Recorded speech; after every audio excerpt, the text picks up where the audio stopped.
내용은 흥분의 전달입니다. 흥분 전달. 흥분 전달은 내용이 그렇게 어렵지 않아요, 여러분들. 이제 전도하고의 차이점 정도만 체크를 잘 해두시면 되는 건데, 흥분 전도는요, 한 뉴런 내에서 흥분의 이동이라고 한다면, 이 흥분 전달은 이렇게 두 개의 뉴런이 있을 때, 한 뉴런에서 다른 뉴런으로의 흥분의 이동을 무엇이라고 하냐면 흥분의 전달이라고 얘기를 합니다. 이때요, 이 뉴런하고 뉴런 사이는요, 딱 이제 붙어 있는 것처럼 보여요. 근데 아주 작은 미세한 틈으로 얘네들은 떨어져 있습니다. 그래서 그 부분을 무엇이라고 하냐면 시냅스라고 얘기를 해요. 한 뉴런의 축삭돌기 말단과 다른 뉴런의 가지돌기나 신경세포체와의 접속 부위를 시냅스라고 얘기를 하는 거예요. 그래서 얘네들은 한 20나노미터 정도로 아주 미세하게 떨어져 있는데 그 부분을 시냅스 틈이라고 얘기를 합니다. 아주 이렇게 미세하게 떨어진 부분을 시냅스 틈이라고 얘기를 하는 거예요. 그러면 여기에서 시냅스 전 뉴런에서 다음 시냅스 후 뉴런 이렇게 얘기를 할 수 있겠죠. 왜? 여기를 이제 시냅스라고 했으니까 그 전을 시냅스 전 뉴런, 후를 시냅스 후 뉴런이라고 얘기를 하는 거예요. 그럼 여기에서 만약에 자극이 이렇게 딱 들어왔다 라고 한다고 하면 우리가 똑같이 배웠던 흥분의 전도의 원리에 의해서 흥분 전도가 쭉 일어나겠죠. 그러면 활동 전이가 발생하면서 여기까지 쭉 끝까지 가게 될 거예요. 그러면 이 끝에 활동 전이가 도착을 하게 되면요. 거기 축삭돌기 말단에 활동 전이가 도착을 하게 되면 어떠한 일이 일어나냐면 이 축삭돌기 말단 쪽에는 시냅스 소포들이 많이 존재를 해요. 그러면 이 시냅스 소포에 있던 애들이 시냅스 소포가 어떻게 되냐면 축삭돌기의 그 세포막과 융합이 됩니다. 이런 식으로. 자, 여기 그림 봐보세요. 시냅스 소포가 이렇게 있었는데 활동 전이가 도착을 하면 얘네들이 이렇게 융합을 합니다. 그때 이 시냅스 소포 안에는요, 신경 전달 물질이라는 것들이 들어있어요. 이런 알갱이 같은 애들이 신경 전달 물질인데 그 신경 전달 물질이 이제 융합되면서 바깥으로 이렇게 나오게 되는 겁니다. 그러면 이제 여기에서 이 시냅스 틈에는요, 얘네들이 융합하기 전까지는 신경 전달 물질이 없었어. 근데 얘네들이 신경 전달 물질이 나오니까 갑자기 여기는 신경 전달 물질이 고농도가 됐죠. 그 다음에 다음 뉴런에 있는 가지돌기나 신경세포체 쪽에는 신경 전달 물질이 없으니까 저농도가 되는 거예요. 그래서 고에서 저쪽으로 이동을 합니다. 요거 뭐지, 여러분들? 어떤 원리지? 확산이지. 신경 전달 물질은 확산에 의해서 이동을 하게 되는구나. 그러면 이제 이 다음 뉴런에, 시냅스 후 뉴런의 다음 뉴런에는요, 이 신경 전달 물질과 결합하는 수용체들이 존재해요. 자, 요 그림들이 수용체입니다. 수용체. 그러면 이 수용체하고 신경 전달 물질이 결합을 하게 되잖아? 그러면 그 주변에 있던 이온 통로가 열리게 됩니다. 이온 통로가 열리면요, 나트륨 이온들이 양이온이 이렇게 들어오게 될 수 있어요. 그러면 다음 뉴런에 나트륨 양이온이 들어오면 얘네들은 또 이동을 하면서 옆에 있는 나트륨 통로들을 열겠죠? 그러면 똑같이 탈분극이 일어나고 흥분이 발생하기 시작을 한다. 이렇게 되는 겁니다. 이게 바로 흥분 전달의 원리가 되는 거예요. 이해됐어요? 오케이, 좋습니다. 자, 그러면 여기서 중요했던 게 뭐지, 여러분들? 우선 여기에서 이쪽으로 전달이 되려면 신경 전달 물질이라는 것이 분비가 돼야 된다는 거예요. 근데 그 신경 전달 물질이 어디에 들어있다? 시냅스 소포에 들어있다. 알겠죠? 근데 시냅스 소포가요, 어디에 존재하냐면 축삭돌기의 말단에 존재해요. 즉 이쪽 부분에 시냅스 소포가 존재를 하지 여기 가지돌기나 신경세포체 쪽에는 시냅스 소포가 없게 됩니다. 그래서 어떻게 되냐면 바로 흥분 전달에는요, 방향성이 존재하게 돼요. 흥분 전달의 방향성 어떻게 되는 거냐면 여기 그림을 보면 선생님이 먼저 설명을 해볼게요. 자극이 여기에서 이렇게 들어왔어. 자, 시냅스가 여기라 그랬죠. 축삭돌기 말단과 가지돌기 또는 신경세포체의 접속 부위다 라고 얘기를 했었는데 자극이 들어오게 되면 얘는 이제 흥분 전도가 일어납니다. 근데 이때 이 흥분 전도는요, 양방향으로 일어나게 돼요. 왜냐면 나트륨의 확산에 의해서 일어나기 때문에 걔네들은 방향성을 갖지 않고 양쪽으로 확산을 하게 됩니다. 그러면 활동 전이가 발생을 하면서 이쪽 양쪽으로 이동을 하게 될 거예요. 그러면 여기 이때 이쪽에 도착한 활동 전이에 의해서는요, 시냅스 소포가 융합이 되고 신경 전달 물질이 분비가 됩니다. 그러면 신경 전달 물질이 이렇게 분비가 되고 얘네들이 고농도에서 저농도로 확산이 되면서 다음 가지돌기와 신경세포체의 수용체와 결합을 하게 되죠. 그럼 어떻게 된다고? 거기에 이온 통로가 열려. 그러면 나트륨이 들어가. 그러면 나트륨이 또 그 옆에 있는 애들을 탈분극 시키면서 활동전이 발생하죠. 그러면서 또 흥분의 이동이 일어날 수 있는 거예요. 그러면 이거는 전달이 제대로 일어났다라는 거네. 그쵸? 근데 만약에 여기에서 자극을 줬다라고 해볼게요. 여기에서 자극을 줬다? 그러면은 흥분이 발생을 해가지고 이쪽으로 양옆으로 이동을 하게 될 건데 어차피 이 뒤에 뉴런은 안 나와 있으니까 신경 쓰지 말고 여기에서 이쪽으로 갈 수 있는지 한번 생각을 해봅시다. 활동전이가 발생은 하긴 해요. 근데 여기 신경세포체나 가지돌기 쪽에 활동전이가 도착한다 하더라도 시냅스 소포가 없어요. 시냅스 소포가 없기 때문에 분비할 신경전달 물질도 없고 세포막과 융합을 안 하는 거예요. 그러니까 이쪽으로는 신경전달 물질이 분비되지 않으니까 흥분의 전달이 일어날 수 없다라는 것이죠. 그러면 흥분 전달의 방향은 어느 방향이에요? 한 방향이죠. 어디에서 어디요? 축삭돌기 말단에서 다음 뉴런의 가지돌기나 신경세포체로 이렇게 이동을 하게 되는 것입니다. 알겠죠? 좋습니다. 자, 그러면 흥분 전달의 방향성이 이렇게 된다라는 것까지 알아냈으니까 전도와 전달의 비교를 보면서 정리를 해보도록 하죠. 전도와 전달, 이동 구간을 한번 먼저 정리를 해보면 전도의 개념 자체가 한 뉴런 내에서의 흥분의 이동이에요. 한 뉴런 내. 근데 흥분의 전달은 한 뉴런에서 다른 뉴런으로 이동을 하게 되는 거죠. 오케이? 그러면 이때 방향은 어떻게 되느냐? 얘는요, 양방향이 된다 그랬어요. 그렇죠? 양방향으로 흥분이 전도가 된다면 흥분 전달은요, 축삭돌기 말단에서 다음 가지돌기나 신경세포체 쪽으로 한 방향으로 일어나게 된다라는 거죠. 그럼 이 전도와 전달을 주도했던 것들을 한번 생각을 해볼게요. 이 흥분 전도가 이제 양방향으로 일어날 수 있었던 이유는 그 막전이가 변하면서 활동전이가 발생했기 때문에 그런 거예요. 그쵸? 그래서 이 신호를 구분을 하자면 얘는 전기적 신호가 주로 작용을 하게 됩니다. 맞죠? 하지만 흥분의 전달은요, 신경 전달 물질에 의해서 일어나요. 신경 전달 물질의 대표적인 게 이제 아세틸콜린 같은 것이 등장을 하게 되는데 그러한 것들이 화학 물질이거든요. 화학 물질이야. 그래서 걔네들은 뭐라고 얘기를 하냐면 화학적 신호라고 얘기를 합니다. 그랬을 때 속도는 누가 더 빠르냐라고 얘기를 한다면 전기적인 신호로 이동을 하는 흥분의 전도가 더 빠르다라고 얘기할 수 있고 얘는 상대적으로 좀 느려요 라고 얘기할 수가 있는 거예요. 알겠어요? 자, 그러면 이 둘의 차이점, 흥분 전도와 전달의 차이점 정말 잘 나오겠죠. 이동 구간을 물어볼 수도 있고요. 신호, 방향, 속도 이걸로 해가지고 얼마든지 문제를 자유롭게 만들어낼 수 있으니까요. 여기에 있는 표 자기가 잘 채울 수 있는지 꼭 확인해 주셔야 됩니다. 알겠죠? 좋습니다. 자, 그러면 이 전도와 전달을 가지고 이러한 문제가 나올 수 있겠죠. 플러스 문제를 한번 보도록 할게요.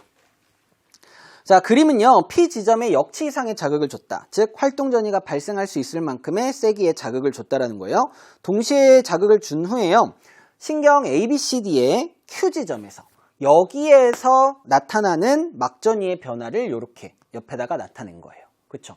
자, 그러면 ABC가요, 막전이 변화가 어떻게 일어났느냐 봤더니 활동전이는 다 발생이 됐어요. 그런데 얘는 조금 더 빠르게 활동전이 발생했고 얘는 좀 느리게 발생했죠.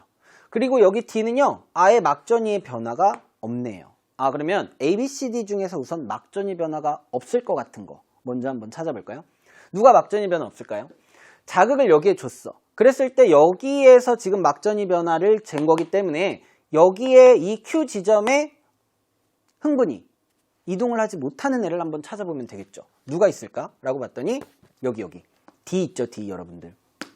D는요, P에 자극을 줘도 여기서 이쪽으로 흥분의 전달이 돼야 안 돼요? 안 돼요. 그렇죠? 그러니까 D는 어떻게 될 것이다?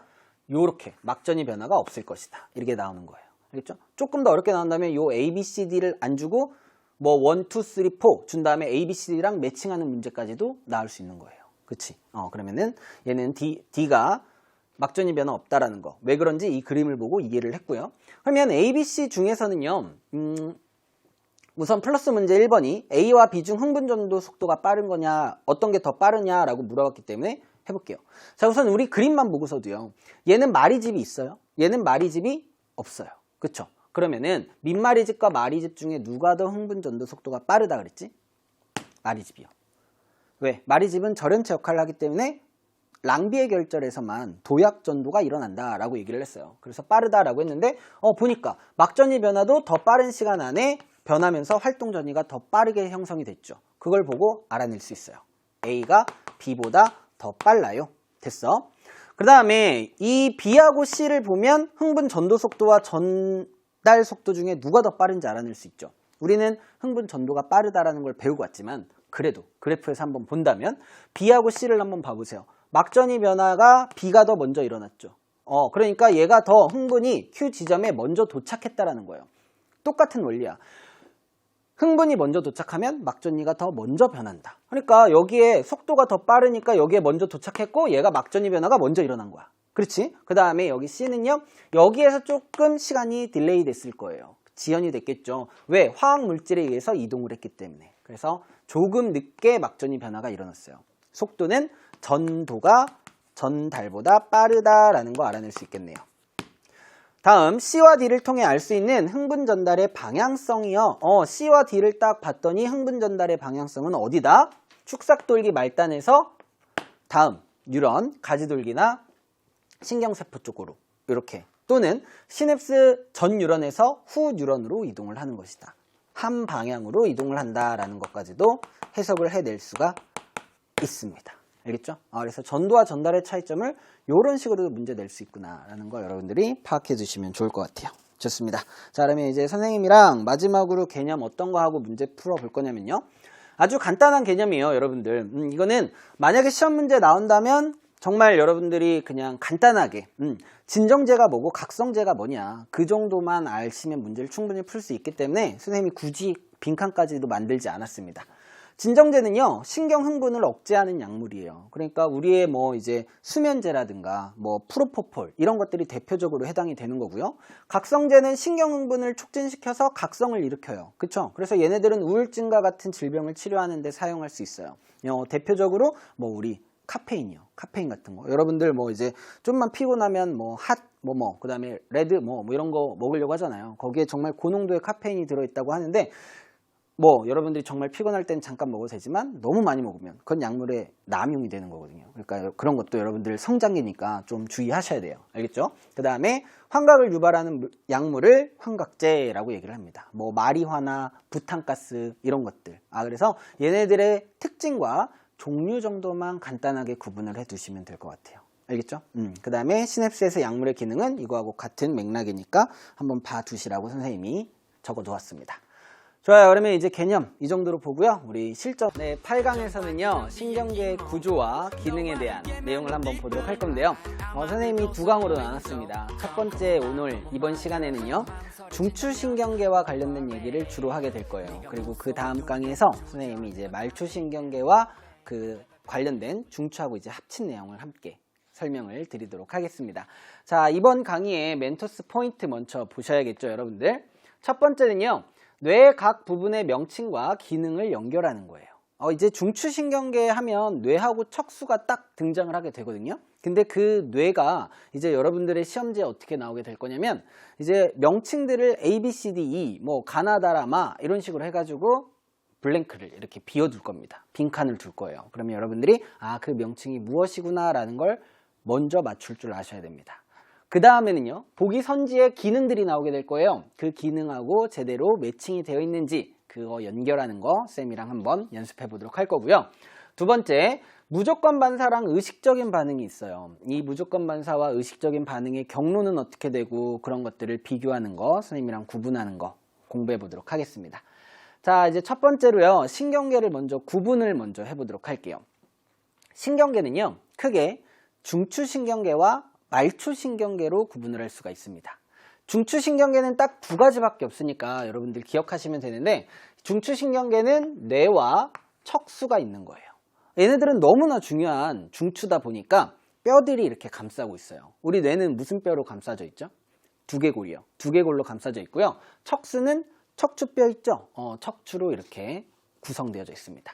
자, 그렇다면 척추가 이렇게 감싸고 있는 거죠. 자, 그랬을 때 이 뇌에 연결된 신경을 뇌신경, 뇌로부터 뻗어져 나오는 신경을 뇌신경이라고 하고요. 그 다음에 척수로부터 뻗어져 나오는 신경을 척수신경이라고 하면서 이 둘은 말초신경계라고 얘기를 합니다. 그래서 여러분들 말초신경계는요, 구분하는 기준에 따라서 조금씩 바뀔 수가 있는데 첫 번째 해부학적으로 구분을 하자면 뇌신경과 척수신경으로 구분할 수가 있어요. 이렇게 설명을 하고 나니까 여러분들이 오해하는 게 뇌는 뇌신경으로 이루어져 있는 거구나, 척수는 척수신경으로 이루어져 있는 거구나, 이렇게 생각할 수 있어요. 틀렸어요. 만약에 보기 선지에 뇌는 뇌신경으로 구성되어져 있다 이러면 X 치셔야 됩니다. O라고 하시면 안 돼요. 왜냐면 이 뇌신경은요, 뇌에서부터 뻗어져 나와 있는 신경이에요. 그러니까 뇌에서부터 몸으로, 우리 주로 얼굴에 분포하게 되는데 얼굴 쪽으로 뻗어져 나와 있는 신경이다 라고 생각을 하시면 되는 거고요. 척수는 척수로부터 우리 몸 쪽으로 뻗어져 나와 있는 신경이다 라고 생각을 하셔야 됩니다. 알겠죠? 그래서 뇌신경, 척수신경 나오면 중추신경 아니고 말초신경계이다 라고 생각하셔야 돼요. 이해됐어요? 좋아. 그 다음에 이제 말초신경계는 다음 시간에 더 자세하게 배울 거지만 그래도 우리가 한 번 더 듣고 가는 게 좋으니까 말초신경계를 간단하게 선생님이 설명을 해드릴게요. 말초신경계는요, 기능에 따라서 또는 흥분 전달 방향에 따라서 나눌 수가 있는데, 흥분 전달 방향에 따라서 어떻게 나눌 수가 있냐면 안쪽을 향해서, 즉 중추 쪽으로 들어오는 신경계를 무엇이라고 하냐면 구심성 뉴런이라고 얘기를 합니다. 이거 우리 감각신경이 구심성 뉴런이다, 이런 거 우리 배우고 왔었죠. 그 다음에 우리 중추로부터 반응기로 가는 신경, 그래서 원심성 뉴런, 이렇게 크게 구심성과 원심성으로 나눌 수가 있어요. 그럼 이 원심성 뉴런은요, 골격근에 연결되어 있으면 체성신경계라고 얘기를 합니다. 골격근에 연결되어 있다. 골격근이라는 건 뭐예요? 뼈에 붙어있는 근육이에요. 그 뼈에 붙어있는 근육을 조절하는 신경은 체성신경계라고 얘기를 해요. 말초신경 중에서. 그 다음에 이제 자율신경계라는 것은 무엇이냐면요, 우리 내장근 또는 심장근 이런 데 연결이 되어서 걔네들을 조절을 한다라고 생각하시면 되고요. 자율신경계는 교감신경과 부교감신경으로 나눌 수가 있습니다. 그러면 말초신경계에서도 공부할 게 꽤 있구나라는 거 딱 느껴지시죠? 이거는 선생님이 다음 시간에 자세하게 공부를 하도록 할 거고요. 여기 중추신경계에서 뇌하고 척수 이렇게 딱 간단하게 두 가지만 있지만 여기서도 시험 문제 낼 것들이 꽤나 많이 나옵니다. 선생님이랑 뇌에 대해서 먼저 보도록 할게요. 자, 여기 뇌 그림이 이렇게 딱 나와 있어요, 여러분들. 지금 여기에 나와 있는 것이요, 이 그림이랑 똑같진 않을지라도 여기에서 일부가 A, B, C, D, E 이런 식으로 바뀌어가지고 여러분들의 시험지에 등장하게 될 거라는 겁니다. 그래서 각 부분의 명칭이 어떤 것인지 먼저 체크를 해 두셔야 돼요. 알겠죠? 자, 우선요, 가장 쉽게 알 수 있는 거는요, 이렇게 주름이 많이 져 있고 가장 많은 부분을 차지하는 뇌, 무슨 뇌가 있냐면 대뇌가 있습니다. 대뇌 나오면 바로 주름이 있구나 라고 생각을 하시고 가장 큰 부분을 차지한다. 가장 큰 뇌가 대뇌거든요. 그리고요, 대뇌 다음으로 큰 뇌가 소뇌거든요. 이 소자가 이제 여러분들 작을 숫자 생각해가지고 되게 작은 뇌다라고 생각하는데 대뇌보다 두 번째로 작은 뇌예요. 알겠죠? 소뇌. 근데 얘네들도 마찬가지로 주름이 져 있어요. 주름이 져 있는 것 중에 큰 거는 대뇌고 작은 거는 소뇌다. 이렇게 알아두시면 되겠죠. 대뇌, 소뇌 골라내시고, 그 다음에요, 이 대뇌하고 소뇌 사이에 있다. 사이 간자 써서 사이 간뇌가 있어요. 이 간뇌는요, 대뇌와 소뇌 사이에 있다라고 표현하기도 하고, 대뇌와 중간뇌 사이에 있다라고 표현도 해요. 어쨌든 사이에 존재한다라고 해서 간뇌라고 얘기를 하는데, 이 간뇌는 이 파트예요. 이 부분인데 시상이 있고 시상하부가 있고 뇌하수체가 있습니다. 원래는 크게 시상과 시상하부로 구성되어져 있다라는 표현을 많이 써요. 그래서 시상하부의 끝쪽에 뇌하수체가 존재한다, 이렇게 생각하시면 됩니다. 그러면 대뇌, 소뇌, 간뇌가 있다라는 것까지 했어요. 이 간뇌 아래쪽으로는요, 중간뇌가 있어요. 이 중간뇌는 가장 작은 뇌예요. 중간뇌 또는 중뇌라고 학교에서 배웠을 수도 있어요. 그러니까 대중소 크기별로 이렇게 되는구나, 이렇게 오해하시면 안 돼요. 오히려 중뇌가 가장 작습니다. 그러면 이 중뇌는요, 이제 중간뇌라고도 얘기를 하고, 그 중뇌 밑에 뇌교가 있는데, 이 뇌교는 볼록 튀어나온 부분이 뇌교니까요, 볼록 튀어나온 부분을 뇌교라고 체크해 주시면 돼요. 그리고 중간뇌 했고 연수 있습니다. 자, 이 연수요. 이 연수는요, 뇌교 아래쪽에 있으면서 척수 바로 위쪽에 있는 부분. 그러니까 이제 밑에서부터 신경이 올라간다고 하면 뇌의 초입 부분을 연수라고 생각하시면 돼요. 이 연수에는요, 여기 중간뇌, 간뇌, 대뇌, 소뇌처럼 뇌라는 이름은 없습니다. 하지만 연수도 뇌라는 거 기억하셔야 돼요. 알겠죠? 그래서 선생님 지금 몇 개 했냐면 하나, 둘, 셋, 넷, 다섯 개 있어요. 5네라고 부르겠습니다. 이 5네는 여러분들이 기억을 꼭 해 두셔야 되고요.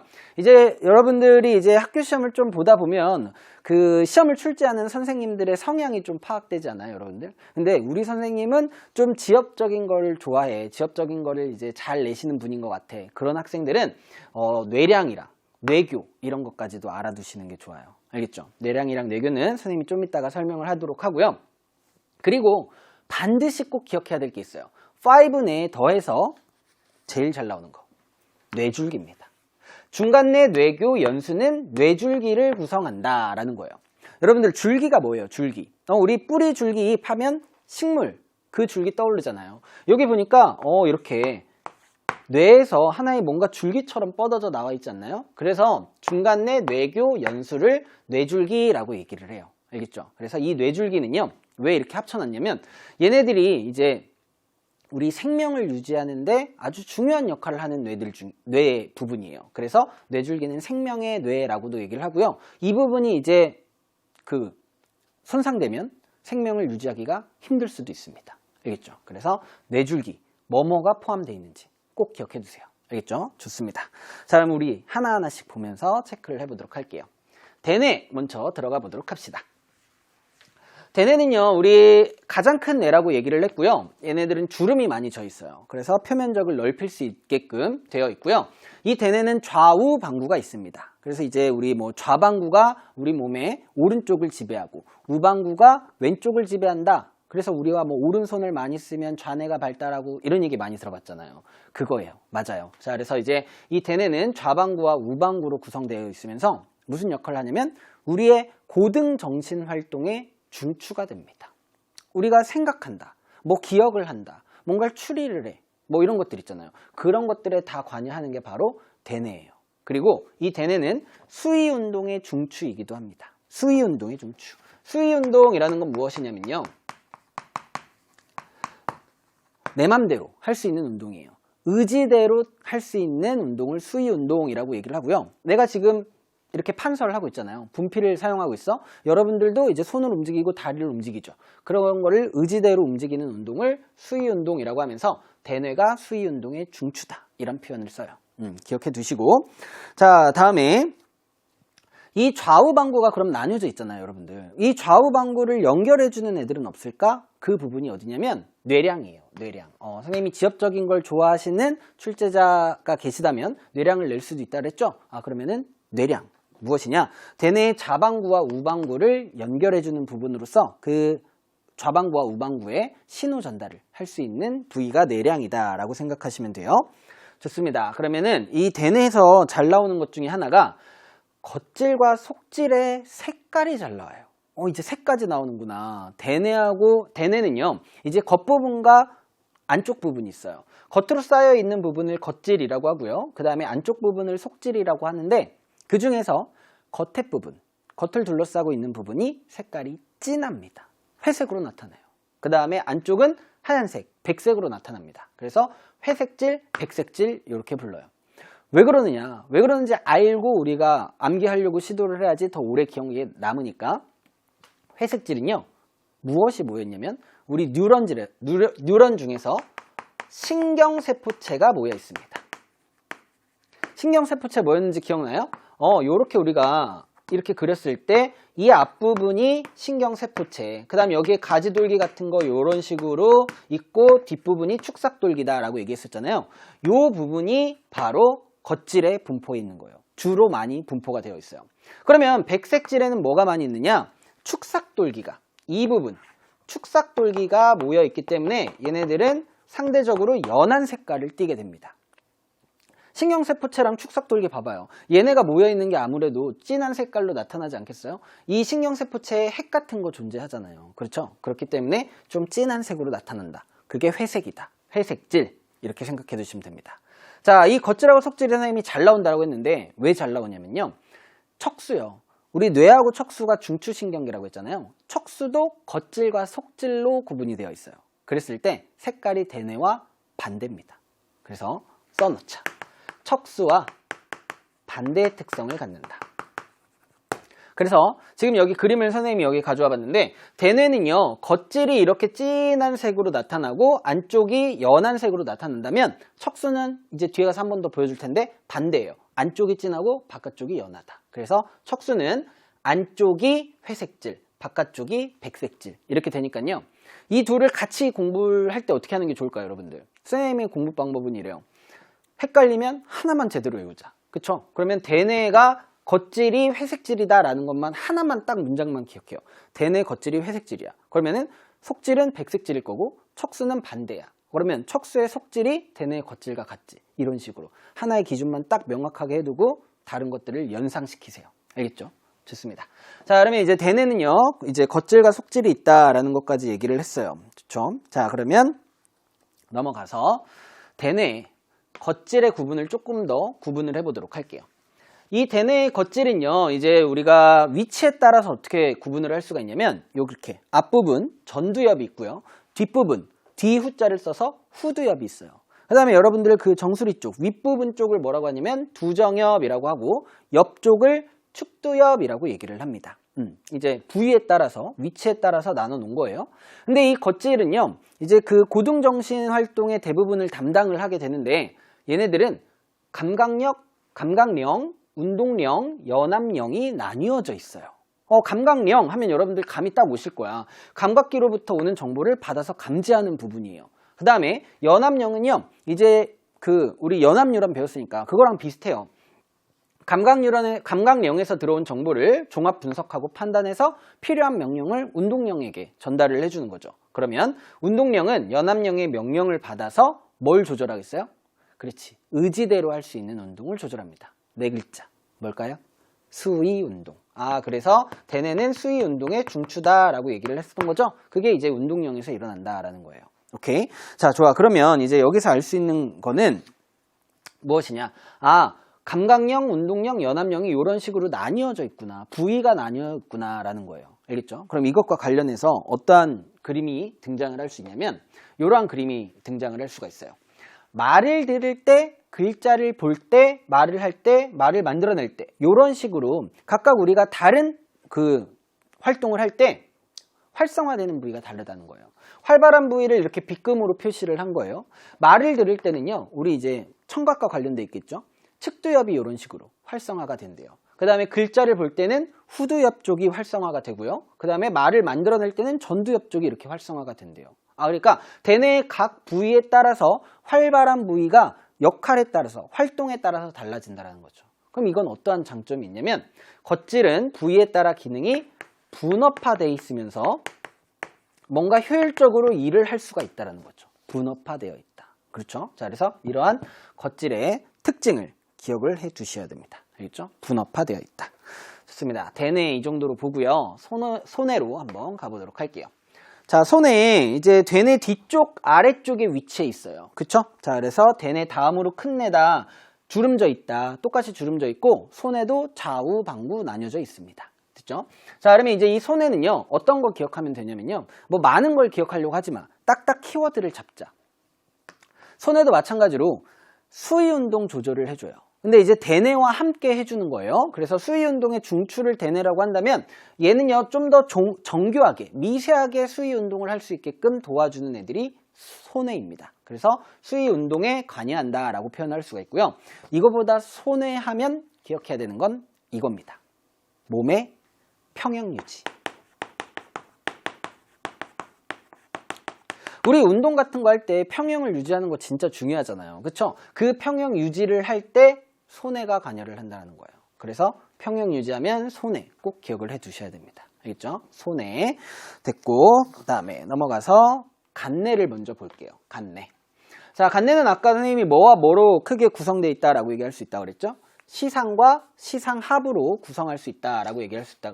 구성되어 있다라고 얘기할 수 있다고 그랬죠? 그랬을 때 시상하부의 아래쪽에 이렇게 존재하는 뇌하수체라는 것도 간뇌의 일부분이라고 할 수 있는데, 뇌하수체는 우리 뒤에 호르몬을 얘기할 거예요. 항상성 유지와 관련돼서 호르몬을 얘기할 때 등장을 하기 때문에 거기서 더 자세하게 하겠습니다. 지금은요, 시상하부 아래쪽에 존재를 하고 이제 호르몬을 분비하는 아래쪽에 다른 내분비샘의 기능을 조절한다. 이 정도만 기억을 해두세요. 그러면 시상이랑 시상하부 중에 누가 중요할까요, 여러분들? 시상하부가 조금 더 중요해요. 그래서 선생님이 빈칸으로 만들어 놓은 게 바로 시상하부입니다.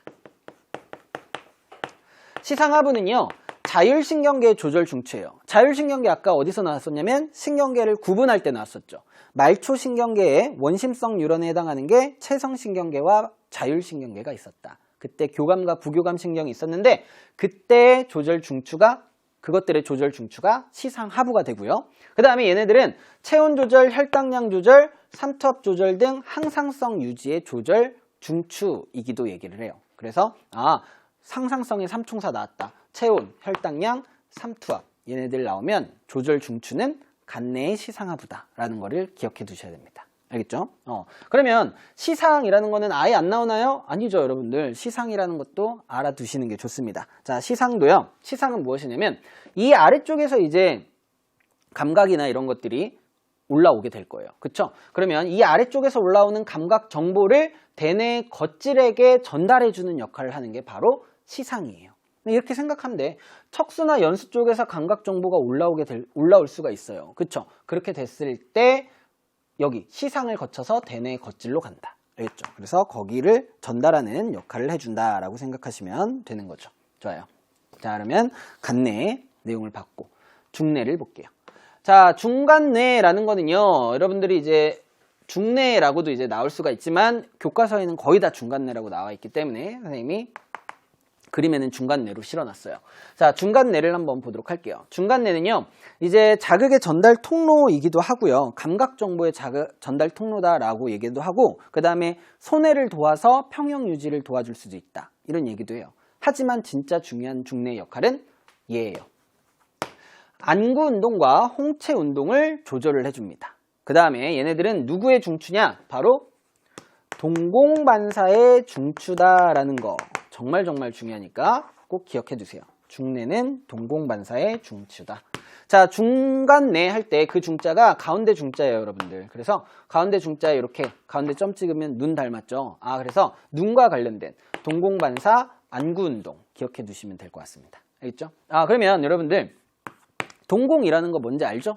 동공은 이거예요. 여러분들 옆에 뭐 친구나 뭐 가족이나 있다면 눈을 한번 이렇게 보세요. 눈에 흰 자 있고 검은 자 있죠? 이 검은 자 부위의 안쪽에 좀 더 진한 부분이 있을 겁니다. 그 부분이 동공이에요. 알겠죠? 그래서 이 동공은요, 크기가 커질 수도 있고 작아질 수도 있어요. 뭐 때문에? 빛 때문에요. 그래서 얘는 밝은 곳에서는 어떻게 되냐면 빛이 많은 곳에서는 동공의 크기가 작아집니다. 그 다음에 빛이 적은 어두운 곳에서는 동공의 크기가 커져요. 그래서 이거는 어떠한 특정 자극에 의해서 무의식적으로 일어나는 거잖아요.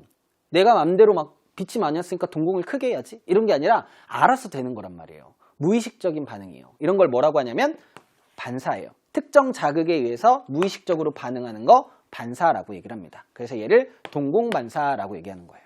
오케이? 그럼 여러분들 우리가 그 동공이 제대로 반사가 되는지 안 되는지 보려면 어떻게 하면 되겠어요? 눈을 감고 있으세요. 그 다음에 눈꺼풀을 이렇게 열어가지고 빛을 비춰보세요. 그러면은 동공의 크기가 조절되는지 안 되는지를 알아볼 수 있습니다. 그래서 여러분들 드라마 같은 거 보시면 의사들이요, 의식이 없는 환자 실려왔을 때 이렇게 막 후레쉬 같은 거 꺼내가지고 눈꺼풀을 열고 보잖아요.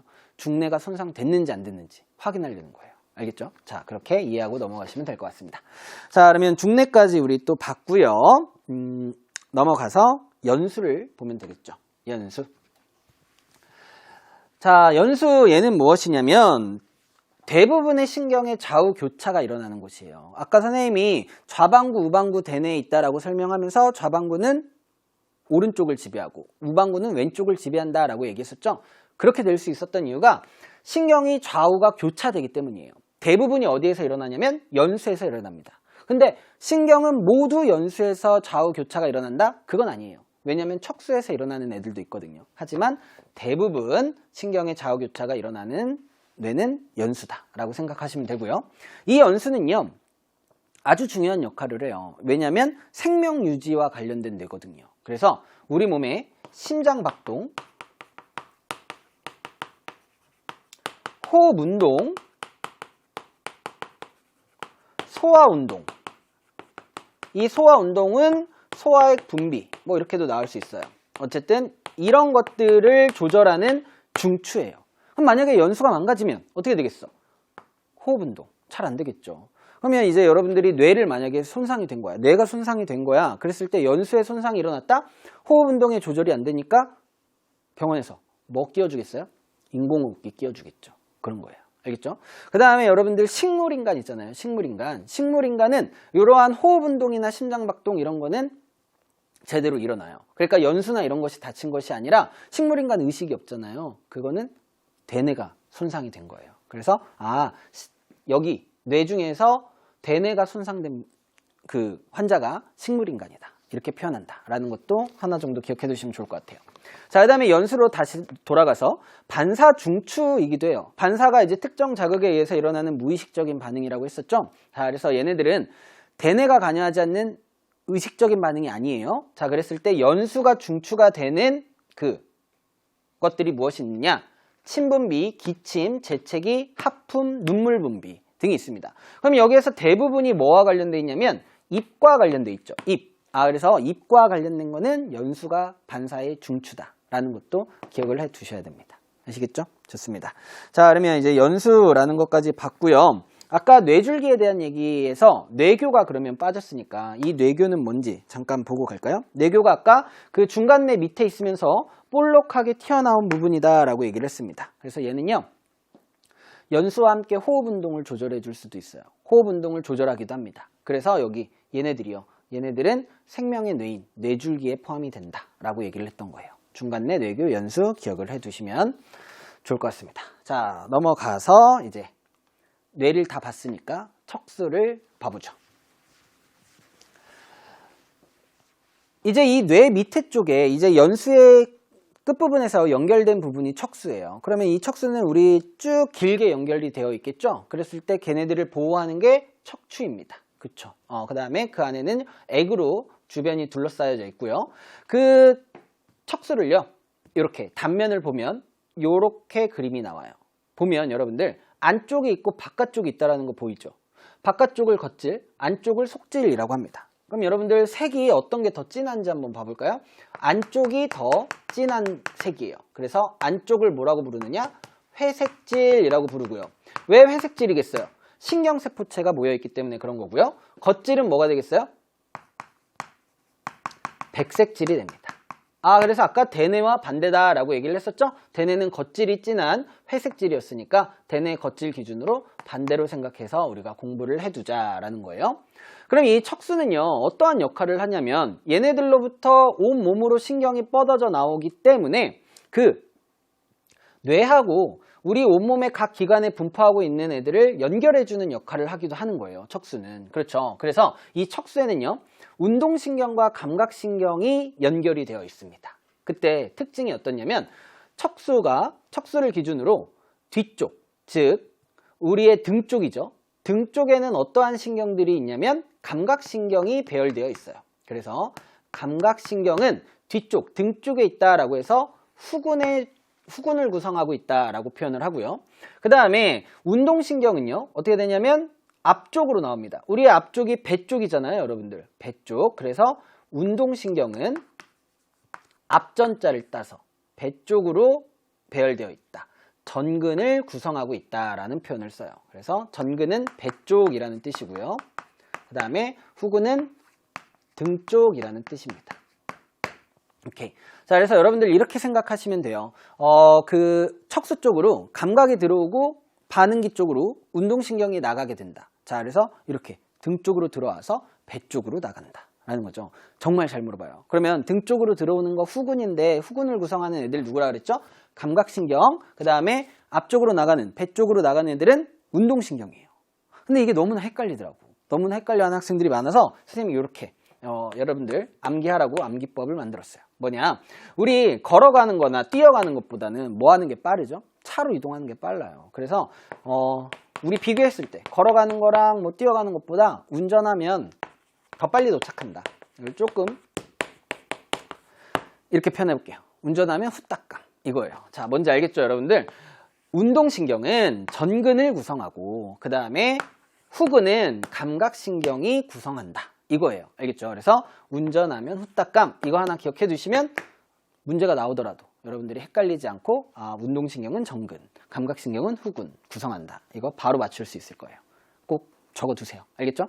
좋습니다. 자, 그러면 이제 척수는요. 여기에서 이제 중요한 것들, 네모친 게 중요한 거니까 꼭 기억을 해두고 조금 더 본다면 반사의 중추이기도 하기 때문에 반사에 대한 내용도 한번 보도록 할게요. 척수 반사. 자, 척수가 중추가 되는 그 반사는요, 무엇이냐면 무릎 반사, 회피 반사, 땀 분비, 배변, 배뇨 등이 있습니다. 그래서 그 중에서 하나의 예를 들어서 먼저 보도록 할게요. 무릎 반사요, 여러분들. 무릎 반사는 뭐냐면 이제 여러분들이 무릎 아래쪽을 망치로 이렇게 땅 때리면요. 그냥 망치 때리면 안 되죠. 고무 망치예요. 고무 망치로 이렇게 빵 때리면 어떻게 되냐면 내가 이렇게 움직이고 싶지 않아도 무릎이 이렇게 들어 올려집니다. 이게 뭐야? 내가 의식적으로 명령을 내리지 않았는데 무의식적으로 이렇게 일어난 일이잖아요. 그래서 반사라고 이름을 붙인 거고 무릎과 관련되어 있기 때문에 무릎 반사라고 이름을 붙였습니다. 근데 이거의 중추가 누구냐? 바로 척수예요. 척수. 자, 왜 척수에서 이러한 일이 일어나느냐? 이제 그 구조를 한번 봤더니 여기에서 고무망치를 땅 때리면요. 이 대퇴근의 근육이 변화가 일어납니다. 그 대퇴근의 근육의 변화가 일어난 거를 누가 감지를 하겠어요? 감각신경이 감지를 하겠죠. 감각신경. 그럼 감각뉴런이 감지를 할 거예요. 그러고 보니까 감각뉴런은 어떠한 특징이 있었냐면 구조적 특징이 신경세포체가 옆에 달려 있었죠. 그림을 보고 얘가 감각뉴런이다 라는 것도 알아내셔야 돼요. 그러면 감각뉴런은 아까 운전하면 후딱감이었으니까 후딱감의 후감, 후근을 구성한다. 요거예요. 그쵸? 자, 그러면 얘네들이 이제 가서 명령을 내리는데 두 가지의 경로로 명령을 내리게 됩니다. 자, 우선요, 이 감각뉴런에 의해서 운동뉴런하고 이 연결이 돼서 이 대퇴근이라는 애를 수축을 시켜요. 자, 그러면 이 대퇴근이 수축되면 근육이 수축되면서 얘네들이 다리가 올려지는데 골격근이라는 거예요. 이 관절을 움직이려면 골격근은 한 쌍으로 움직여요. 우리 쉽게 말해서 이두박근, 삼두박근 있잖아요. 이제 여기 알통이라고 하는 부분이 이두박근, 뒤쪽이 삼두박근이잖아요. 내가 팔을 들어 올리거나 이렇게 피거나 할 때, 접었다 펼다 할 때는 그 이두박근과 삼두박근이 반대로 작용을 하는 거야. 그래서 이 대퇴근이 수축을 하면 얘는 어떻게 되느냐? 그 반대쪽에 있는 넙다리 뒤쪽 근육은 이완이 돼야 된다는 거예요. 그래서 이 이완을 시키기 위해서 명령을 보냅니다. 어떻게 되느냐? 아까 거기 대퇴근의 변화를 감지해서 감각신경이 들어오면요. 우선 대퇴근을 수축시키고 그 다음에 여기는 이완시켜야 돼. 이완시키는 경로는 여기에 있어요. 감각뉴런이 중간에 있는 뉴런을 거쳐서 운동뉴런에게 명령을 내립니다. 그때 이 뉴런은 무슨 뉴런일까? 라고 하면 척수에 존재하는 뉴런이니까 연합뉴런이다 라고 얘기해줘야 돼요. 이 연합뉴런 다시 한번 상기시켜보자. 중추를 구성하는 뉴런이에요. 뇌와 척수를 구성하는 뉴런이 연합뉴런입니다. 그쵸? 그래서 척수에 있는 이 연합뉴런에게 명령이 이제 감각이 정보가 오면요. 얘가 판단을 해. 그래서 얘를 이완시켜야겠다라고 하면 어떻게 하냐면 얘한테 명령을 내려서 여기 신경전달 물질이 나오는 걸 억제해버립니다. 억제하면 얘네들이 이완하게 되는 거예요.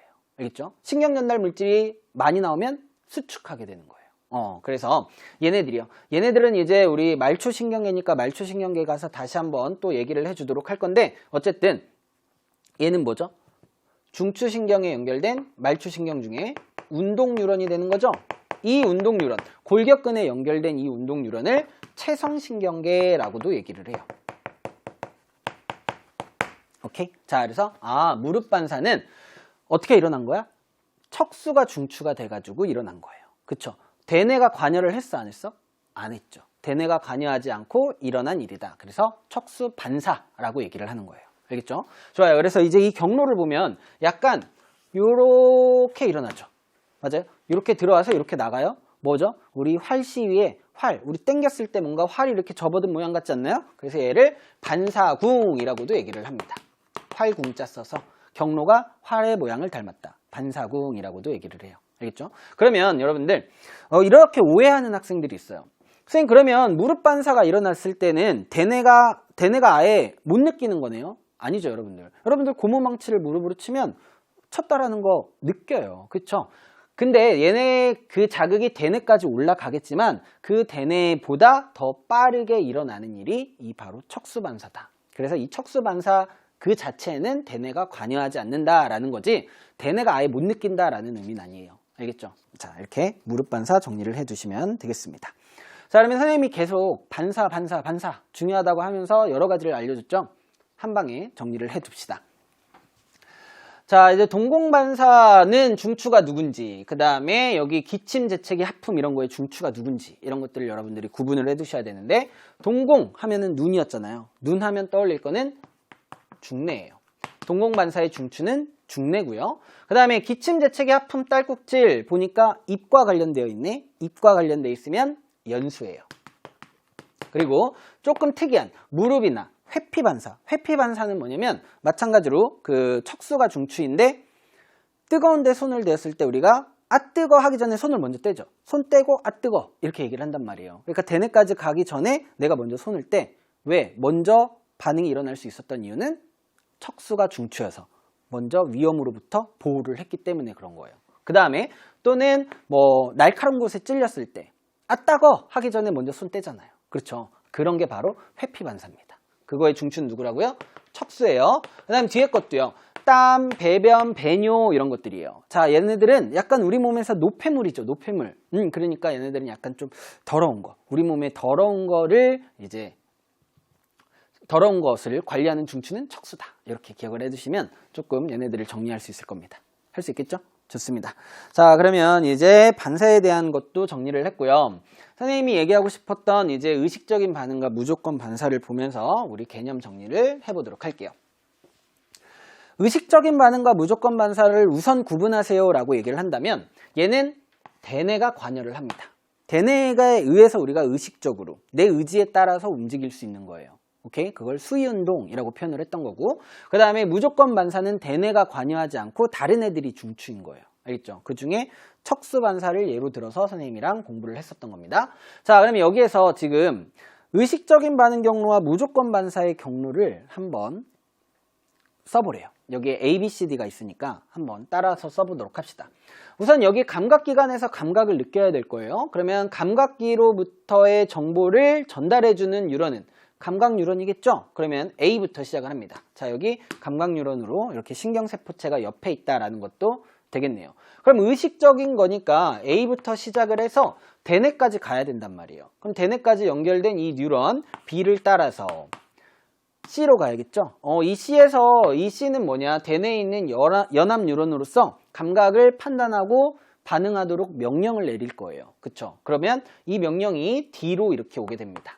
그러면은 반응 기관으로 연결하는 운동 뉴런으로 가서 E로 이렇게 가서 얘네들이 뭔가 반응을 보이겠죠. 이게 의식적인 반응이에요. 왜? 대뇌까지 가서 대뇌가 관여를 했으니까. 그렇죠? 근데 무조건 반사의 경로는 어떠냐? A에서 만약에 경로가 들어왔다라고 얘기를 한다면 자극이 들어왔다. 감각 자극이 들어왔으면 얘네는 대뇌로 올라가기 전에 척수가 먼저 판단을 한다라는 거예요. 그래서 이 척수에 있는 연합 뉴런 F가 판단을 해서 반응기에게 명령을 내립니다. AFE예요. 알겠죠? 그래서 뭐 여기가 이제 지금 여기는 피부가 나와 있는데 마찬가지예요. 아까 우리 무릎 반사 같은 거 요렇게 일어날 수 있다라는 거예요. 자, 그럼 얘 지금 딱 비교해 보니까 무조건 반사의 경로가 더 짧죠. 그러니까 얘가 더 빨리 일어날 수 있는 거예요. 그러면은 뭔가 우리가 위험으로부터 보호를 할 때는 이 척수 반사 같은 무조건 반사가 일어나는 게 우리가 위험으로부터 몸을 보호하는데 유리하겠죠. 이겁니다. 알겠죠? 자, 그래서 의식적인 반응과 무조건 반사까지 구분을 해봤어요. 얘네들은 이제 어떻게 문제가 나오느냐? 예를 주어지면서 경로를 구분하는 거 문제로 나올 수가 있습니다. 선생님이랑 또 풀어보도록 해야죠.